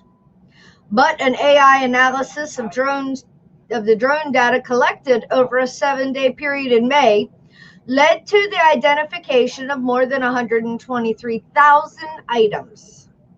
Those included cigarette butts. Y'all ready for this one? 47,467 of them, to be exact. Y'all should be ashamed of yourselves. And I can say that because I used to do the exact same thing. But you know what? I quit. If you're going to smoke, take your butts with you. Yeah. Ooh, never thought about that one. Take that Paper butt, napkins. go. Receipts totaling 32,678. Plastic fragments 6,578 from bottles, sweet wrappers, and such. Over 1.5 tons of litter was identified in 7 days, including a half a ton of glass bottles, mostly alcohol. But that's not all. Almost 7,000 items of garbage, 5.7%, were family related, including 370 toys, 342 wet wipes, and 147 juice cartons. I'm sorry, these numbers don't add up because y'all are not using enough wet wipes, y'all are not drinking enough juice, but you are definitely over smoking and over drinking that alcohol. Come on now. Meanwhile, PPE made up for only 0.7% of the total trash. Based on those findings, the local governments are going to now take steps to tackle the beach pollution. We are using drones, fixed cameras, and mobile and vehicle technology to create detailed litter maps, identifying hotspots, and build an understanding of how litter is traveling. Just another way that drones are now being used in today's technology and going to help shape a better future. This is 5 cents, man. You keep collecting them, you get rich eventually. Think of it like this, okay? In the UK, literally, you can go from the highest point all the way down to the bottom in 8 hours. And they have that much trash. What would happen if drones scanned the US for trash? You find that just here. Our numbers would blow your minds. Yeah. Blow your minds. Okay, the one thing that I'd love to see that they did not technically specify, how many of these disposable masks are out here? I've cleaned up several already just from the garbage guy, the UPS guy, the FedEx guy. Guys, Disposable ones, throwing them all on the ground. I've picked up a few in our own parking lot here. we have to be more responsible, guys. In other news, big news, the FAA's trust test system is now here. I told you all about it when it first was announced. I told you guys it was coming. Yes, they were late. What else is new? When does the government not actually hit one of their deadlines? Everything's late. Blame it on the pandemic, blame it on whatever you want. Guess what? This test system is now here. If you are a drone pilot flying in the United States, you might want to pay attention to this one because the FAA's new testing system is now in effect. You can select a testing organization and take the trust test free of charge. We wrote about it and talked about it back in March. We've talked about it before then. Here are the basics. With an ever-increasing number of drones in the air, the FAA wants to ensure that pilots understand the basics about national airspace, safety procedures, no-fly zones, and more. And the best way to ensure pilots have that knowledge? A basic test. A test? Yep. Guess what? A test. Officially, it's called the Recreational Unmanned Aircraft System Safety Test, or TRUST, which I still haven't figured out how the hell they came up with TRUST at a Recreational Unmanned Aircraft System Safety Test. Acronym does not work. Just saying. The test has already been developed, and the FAA had selected a number of initial testing organizations and operations around the U.S. We'd been over that before when they'd only opened, I think it was 3 in 3 major cities. Well, now it's available. So, who's going to be doing the testing? Well, back in March, the FAA put out a call for organizations wishing to be considered as official testers. The FAA now has a list of 16. They are the AMA, Academy of Model Aeronautics, the Boy Scouts of America, Chippewa Valley Technical College, Community College of Allegheny County, Cross-Flight Sky Solutions, Drone Launch Academy, Drone U, Emory Riddell Aeronautical University, HSU Educational Foundation, Lake Area Technical College, Pilot Institute, Procurio Incorporated, Tactical Aviation, UAV Coach, University of Arizona Global Campus, Volatus Aerospace Corp. Well, now what? Right? Tester out, now what? Well, since the program is now officially underway, you might, if you decide, I'm leaving this up to you all. You know what the regulations are. You know what the rules are. You know what the requirements are. You are also an adult, and you know how the drone network has always preached about responsible flying. What? What was that? I stole it. The test is available online. It's free. And from what I've heard, a third grader can pass it. I have not looked into it. You can go straight to the FAA's website. There are links there. It is not supposed to be hard at all. Apparently, they even have a study guide that you can check out before you take this test. Just know, guys, I keep you all updated on all the rules and regulations that the government throws at us. I keep you guys updated when laws change, when they go from a quote unquote, here's an idea for you, to an actual law. I keep you guys updated on that. So I promised when the FAA started cracking down on us a couple years ago to keep you guys updated on this. And that includes doing the research, and that includes reading all of hundreds of pages that the FAA comes out with. It's not fun, but somebody needs to do it because there's a lot of false information out there. There's a lot of hype as soon as the FAA words come out. As soon as the word regulation, law, requirements come out, there's a lot of publicity out there. Good, bad, indifferent, gossip, whatever. Trolls. Yeah, a lot of clickbait. But you're not FPV Popo. You're not going to get that here. So, yeah, I, along with a couple others, actually sit down and we read these documents. If one of us doesn't understand it, we reach out to the other. We bang our heads together and we try our best to figure it out and bring it to you guys in layman's terms. We told you guys that there was going to be a basic knowledge test. Like I said, it took them a little bit longer, but you got to wipe that under the rug because you know what? It's here now. And what does this mean? This means technically, now that this is out, any law enforcement officer could get a wild hair up his behind, know these drone laws, and come up to you and say, hey, do you have your certificate stating that you've had this basic knowledge test? No, you got to get it right, RC Crazy. It's FPV police. By law, they can ask you for that, and by law, you have to give it to them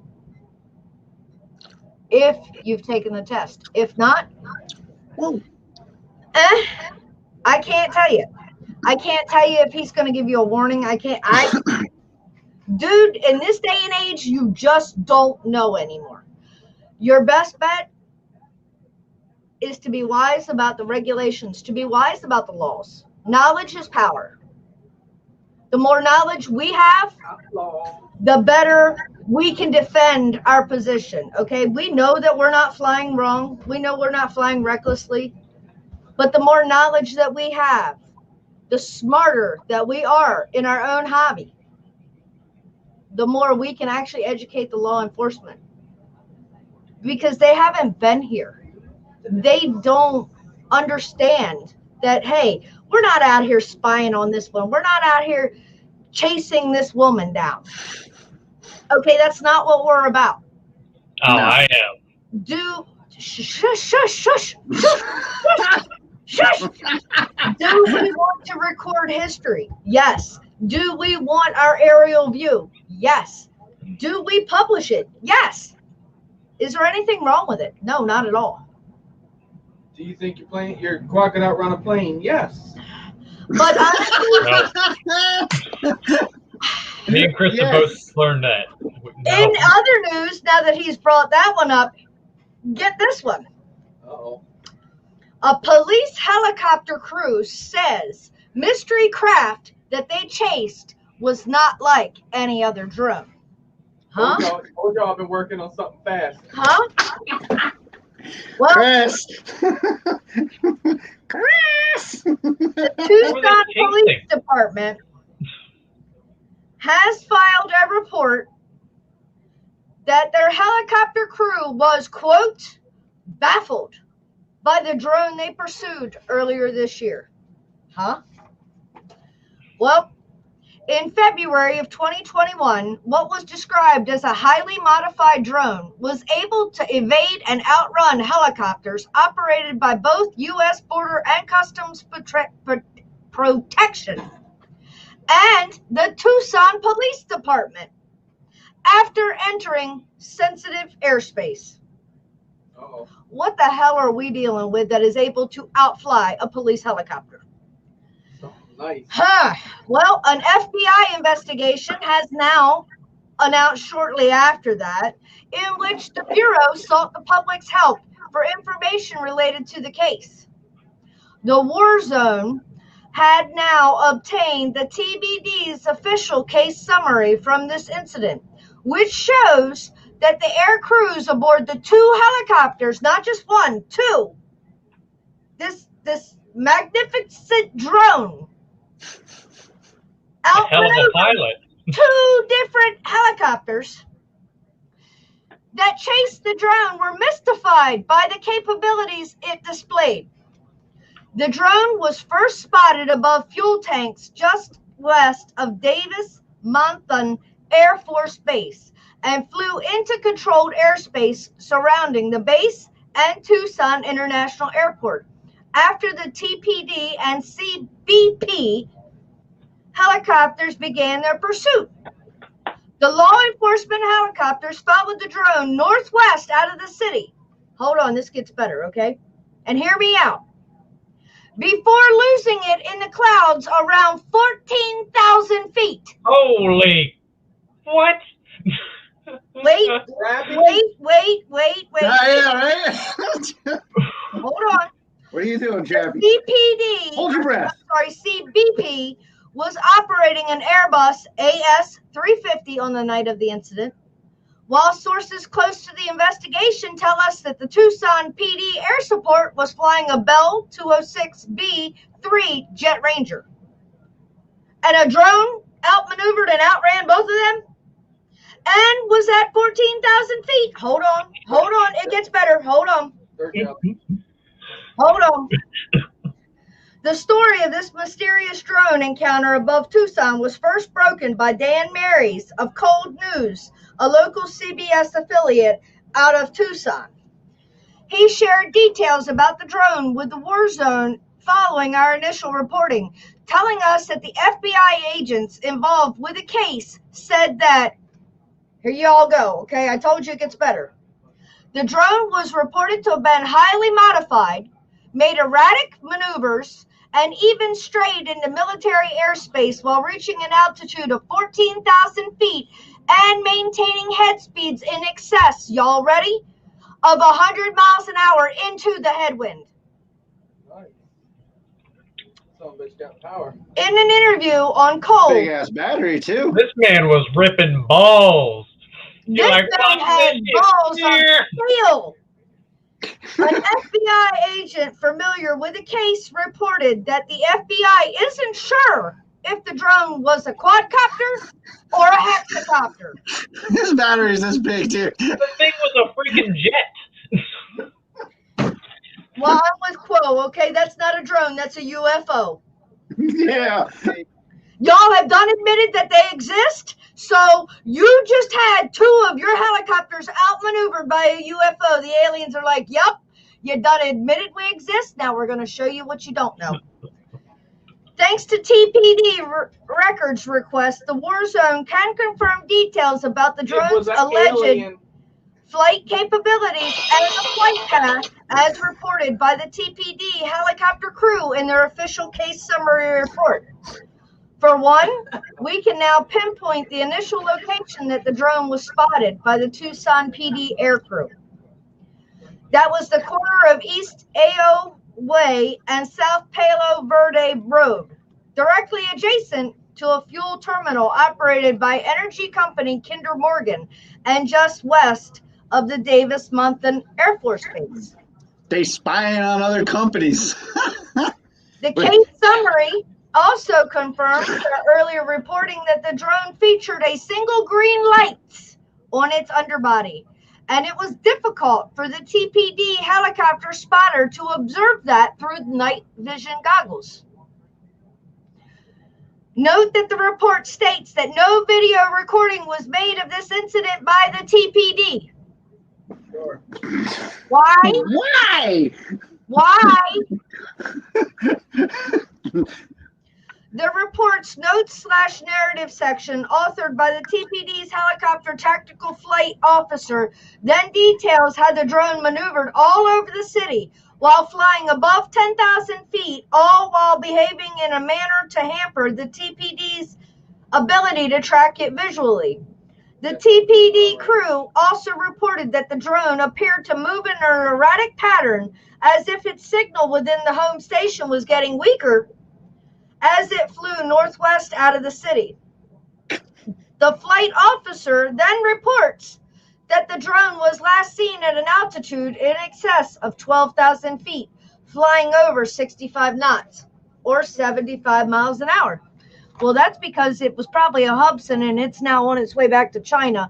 It connected and short-circuited and took off. I know that LRS system, they've been getting some good numbers off that LRS system, but Jesus. What drone is Right? this, and how do I buy it? The report's supplemental notes section was authored by the helicopter's pilot and details the coordination between the TPD, Tucson Air Traffic Control, ATC, and the CBP helicopter crew. The TPD helicopter pilot wrote that the crew had hoped the UAS would exhaust its battery reserves and be forced to land, but unfortunately that was not the case. The pilot also stated that the drone was very sophisticated and specialized and able to perform like no other UAS he had previously observed, able to fly in circles around his helicopter as the TPD pursued up to 14,000 feet at speed well in excess Oh my of 100 God. miles an hour. So you're just admitting that your ass got orbited at 14,000 feet at 100 miles an hour in a helicopter By an acroquad. with no video. You have no video of this. This mother bullshit. His co-pilot was this. Like, if this was fake, like, it's the issue is it can't be fake because this is just too outrageous to be true. Well, one Like- 14,000 feet. I And mean, remember, hold on. It's not just one helicopter.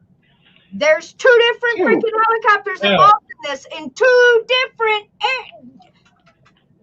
Like, one's the news, one's the police. So You you can't got even two say it's totally the different drone. people involved. but none of them, Like- if it's the news, they got to be recording. They just not releasing it how long or was not this allowed flight, to by the way? release it. Well, Did they say how long the span was? remember, we've already said the FAA is involved. The FBI is involved. Tucson Police Department is involved. Are they really going to give you all the information? Are they really going to give you the video? Hell no. All right, Was then. this over Area 51?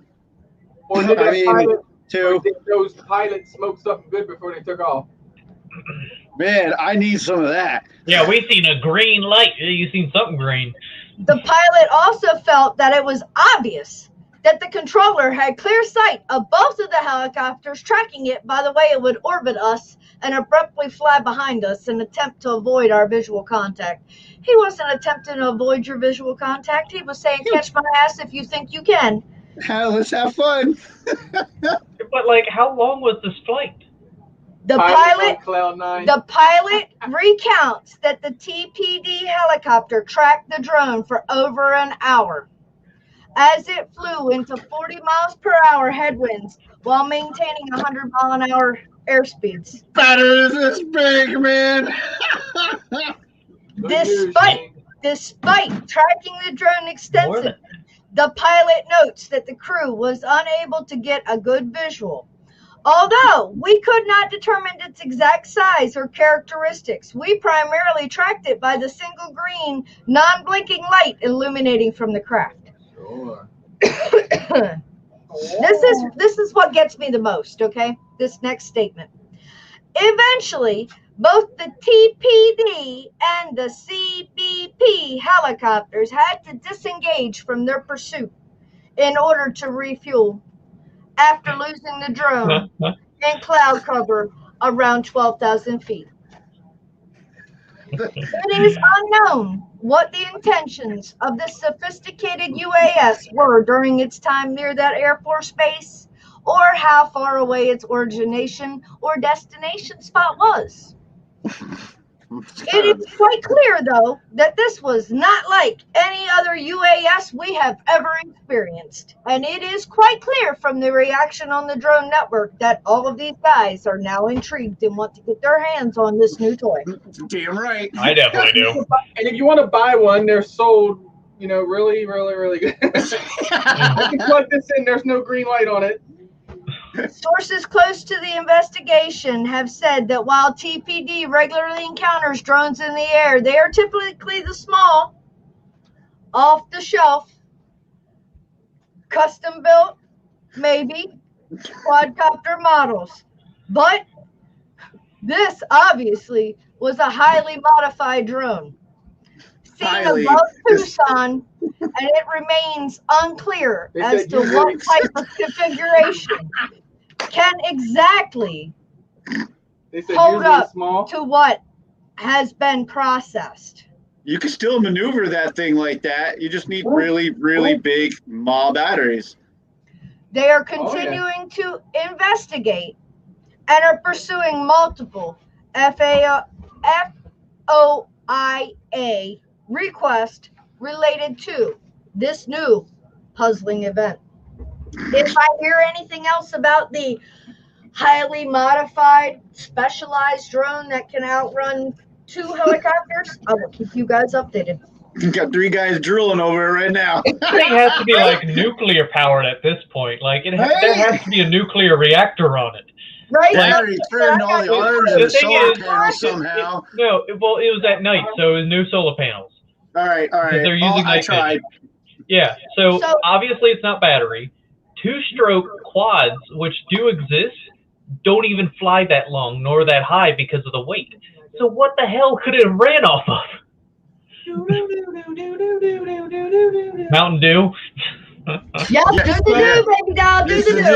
Soda, the true secret. So before this incident, they had roughly months ago, they had... No, Mr. Crowley's got it right. It's got the flux capacitor. They finally figured that out.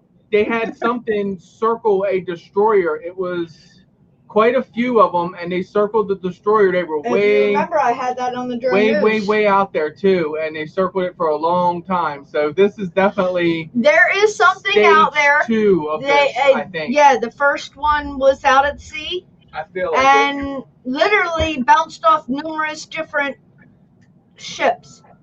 And now they're in the now they're Navy at and Air stuff. Force Base, The Navy is also doing testing with the jetpacks, right? trying to board ships with jetpacks, like Mr. Elon Musk.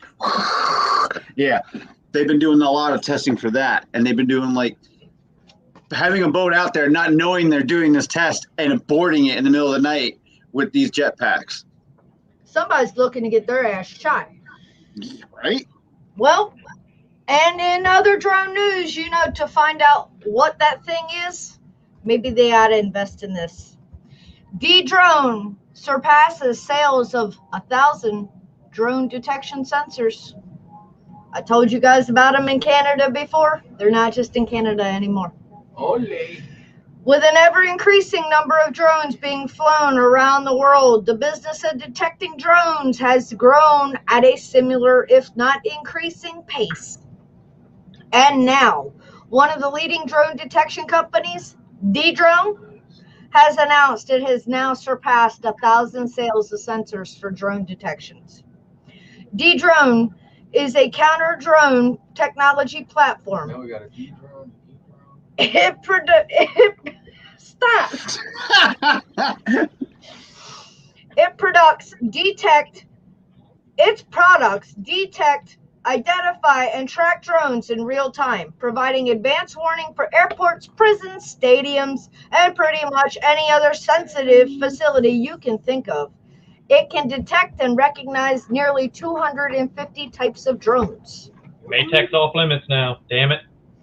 Without the aid of electronic detection, it is difficult to detect an approaching drone until it's very close.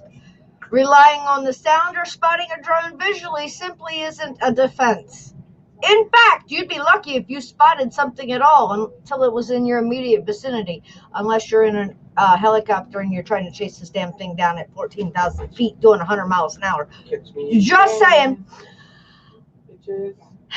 Well, D-Drone sensors can take care of that task, and apparently do it very well. In a news release, the company revealed that its sales are up 250% year over year, and that it has now surpassed selling 1,000 sensors. So how does the system work? D-Drone detects, identifies, and locates nearly 250 different drone types and can provide mitigation when authorized for use. Their extensive drone library leverages a machine learning and AI validation process to deliver maximum detection of varied drone types and manufacturers with minimal false positives. The global aerospace security company experiences continued momentum in consumer installations with active developments and deployments in 33 countries. Customers are spanning key industries including defense and homeland security, critical infrastructure, airports, correctional facilities, and now corporate enterprises. Well, where are they?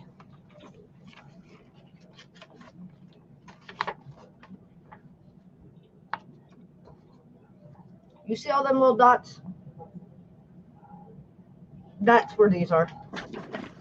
I've been wanting to find people fly around me. Maybe I'll order a couple.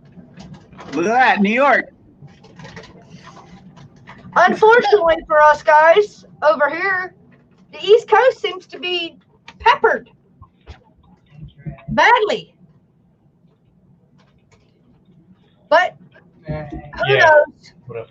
It's just sensing what drone it is, right? It can't take control of it. It can't put it down, can it? No, that's the thing. They're going to get Beta Flight 4.1. That's it. Right, bitches. They can monitor. For you, Digi. They can monitor and report. They cannot technically, with their equipment, take down a drone. But unfortunately, there are other companies that have that capability. Yeah. So now also about those little dots on that map. Well, I'm not moving closer. No north. I'm moving south. I'm moving closer to MD. I'm getting away from fucking New York. Now we just gotta get Eric and Tiff come on down. Right? But to be honest, those little dots not only mark something bad that should not have gone Uh-oh. out with the drone, but it also reports like a drone flying into an active volcano in Iceland, which, okay, if you did that, good for you. You may or may not have got your drone back. That might have been like the ultimate drone sacrifice to the drone god. I don't know, but I can tell you this much. Iceland apparently has one of these little drone detector things, and your shit was reported when you did that. Because, yeah, it's on here. So good shit. And apparently there was a drone that struck a passenger Boeing descending over a theme park in Argentina.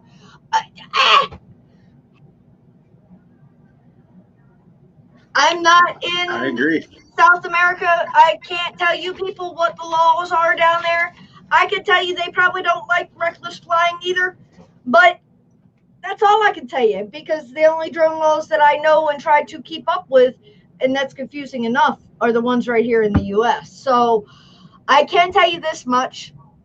It's a weekend. And hopefully Mother Nature's cooperating now, because the sun's staying out longer. The days have gotten longer, which means longer fly time. Longer flight time. Warmer weather, longer fly time. Get outside and enjoy our hobby. Yeah, enjoy it, because from the other day to now, each day gets shorter and shorter. Summer solstice happened already. So get out there and rip them packs. Yes, AA. On that site, they are only supposedly tracking drones. So, and like I said, they've got their little drone detectors set up so that they can detect 250 different types of quads. I didn't even know there was that many. And I thought there was more. This guy back here has had me going through over time, as a lot of you guys know. I think every damn quad type there was out He's there. had every one of them. Back in the day, half of them are still out there on the wall. I can see them being all the major actual toy company, toy grade drones, make and models, all the DJI air units, possibly. If I ever find a sensor, I'm gonna bump that bitch. I knew you and Doc both would. I know you will. Is that what we're doing? Guys, I'll start looking around here. I can see this now. They're all going to this. What was the name of this company? Start orbiting and shit. I'll have somebody else complaining that I'm doing something bad. The drone, and clicking on the dot in your area to find out if there's a drone sensor around. You didn't hear that from me? Ddrone.com. I don't know. Better believe I'll be on that bitch tonight. Yeah, right. Looking up what we got. Let's see. They're You got tracking Mamba on skywipers there? and hubs and headed back to China.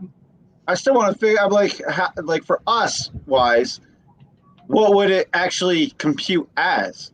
Like, what would it come up as? Because my drone might have the same frame, but it's not the same build as what Chris got on his wall. It's like the Tucson helicopters, okay? They're still trying to figure out what the hell was saying. I mean, I'm just saying, that's bullshit. And we've been blamed for a hell of a lot of shit before, so. Yeah. 14,000 feet. Is that a 5,000 milliwatt fucking transmitter? If they're cracking hubs into sky vipers, I better throw these son of a bitches out Like, the dumpster and get them out of my the house. thing is like, so what's crazy is like FPV wings can't even go that high. Right? Hold up. What's crazy is, do some homework on the Hubsan 501 SS. Very, very powerful inside of this. Tell them, Dan. There is technology out there, but I mean. But like, what my issue is. You are late and wrong, my dear. I had that news up like a month ago. Yeah. He said, let's give the news something to talk about. Let's all strap dildos to our drones and fly them around major cities. We've already had that discussion, okay? And it's a cop that's running for a mayor that almost got slapped with a big-ass flying dildo. You missed that drone news almost a month ago. Yes. including the video. Yeah. Yeah, exactly. Chuck used them as decoys. Oh, look. There's a husband. There's a husband in a sky right there. And now I come over and take out the road drone with my quad. But like, so for a drone to go first off 140, let's say that's what it's doing.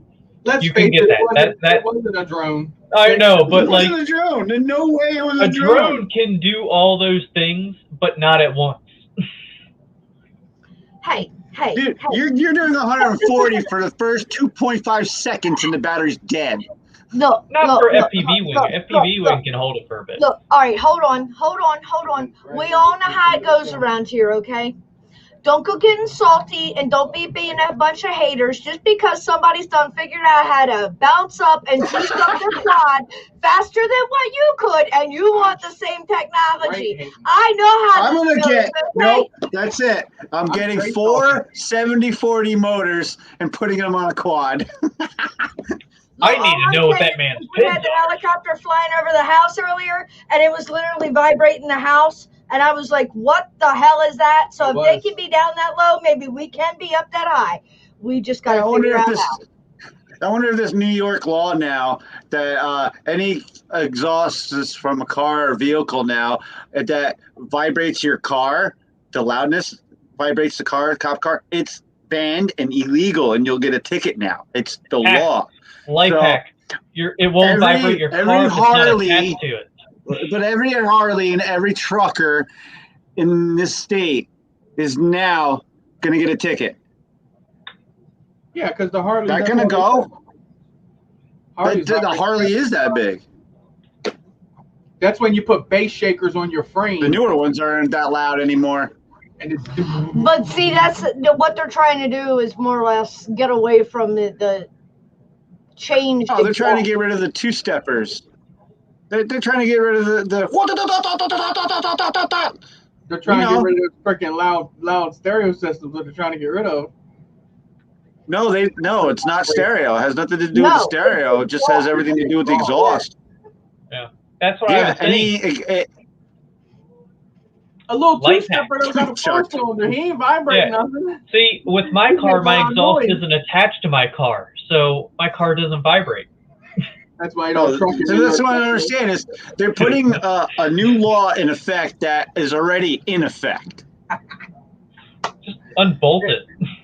No, You know why that A loud is, right? exhaust ticket is the same thing as illegal mod freaking loud exhaust. It's a loud exhaust. you tell this guy's my nephew. Hopefully, if your car's that loud, it could just outrun him. My drone's louder than the car, god damn it. Carnage is louder than my car. Crowley, you gonna deliver? DoorDash, bro? He said, I my thought girl about loves when your car vibrates, right? Gotta get that Subi rumble.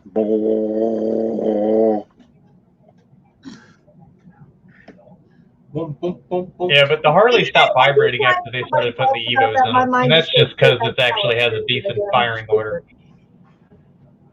Yeah, but And I guess I'm old. I know I'm old. So. it is, Eric, way louder in your truck. That was Eric I can- running around from I'll helicopter. go muffler delete the Subi and it'll sound great. But Ray, you asked You'll sound why. like that dude on the highway. They takes off. I know. No, I don't drive and I don't put it in drive. I actually shift it with the That Porsche mutilated this poor kid. I bet. Look, Doc said Porsche. Race That two. poor Porsche. CVT transmission couldn't keep up with that. I've seen such a beautiful 944. The dude restored it. The only gripe I had is he actually painted. You know how it has the black bumpers? He said, "Yeah, 8 minutes flat." He painted them red. This was one of the like racing. Why? I don't This was like one of know. the racing Porsches. This thing was dope. It was slammed down real low. Had the big old high wing coming off of it. 911. What, like a 911 or something? Yeah, the 911's No, it had like a body kit. It was like a Euro freaking Porsche. He was out on 95, dude. And this the Subaru, he had WRX badges all over it. Oh, Was okay. not, Yeah, it was we not- had a spider running around for a little bit in Salisbury. No, this So it might was have been a spider. in Virginia where I saw this. He Oh, was Yeah, it was on I-95 in Virginia. okay. Yeah, it could have been a spider if it looked like that. Spiders look like they're racing. What's The class new 911 Spider looked bad. Did you hope? Shh. You ain't got to tell everything, you know. You will come on camera? But like my opinion is the 911s got ruined after they stopped making a rear engine and they made a mid-engine. Man, come on. No, the mid engine is way better. Now the rear engine's a Porsche, dude. Like that's the Porsche thing is rear engine. That's why they're doing so good in rally. That rear engine can swing that fucking car around the turn like a scythe. Yeah, until Subaru brought out the Legacy, and Legacy Come on, getting in the camera. Come on, banked it from then on. come on, reach for it. Reach for it. And then after the Legacy, obviously the Impreza is killing it now. Oh, you're not talking about B class though. That's a completely different class. And Preza or the WRX STI, other than that, I don't want none of them. Yeah. I don't know what class No, they were I want racing the in. Legacy GT is an STI, but bigger. That's She's got the the different. radio here, See, she's that's got not the the class video. I'm talking about. I'm talking about when they still did just Preza love rear skate. wheel, Right, single Chuck? drive. How about tube? And RC Crazy's headed to the shower, so Thanks, It- ladies. look, I ain't stacked enough pallets lately, okay? Leave me alone. I've gotten lazy. And in other updates, guys, get out there. Like I said, Right, B? enjoy our hobby. Yeah, we went from UFOs to cars to showers and steak. So it's It's that time. 8:57. We've kept you guys on your toes in one way or another, hopefully, Hopefully. for just about the last 2 hours. Don't forget, So Fat Shark HDO2's 400 tonight. Brand new in the box. I gotta try to get the go hustle on. once, going twice. That's cheap, bitches. They're 550 new. Who's gonna have some new goggles? Hit him up. But until next time, guys, 5 o'clock somewhere. That it is. thank you so much for hanging out with us. Get out there, enjoy our hobby, send it, have fun. Woo. I done hit the wrong thing. I like being skinny man. There we go. Woo. I did it. You'll get it eventually. Yeah, I'll click the right size one of these days. I was kind of See you all next Friday. Ah. Try not to encounter any aliens and keep our Elvis. quads out of the clouds, guys. Until next time, remember, Chase copters. we love you all.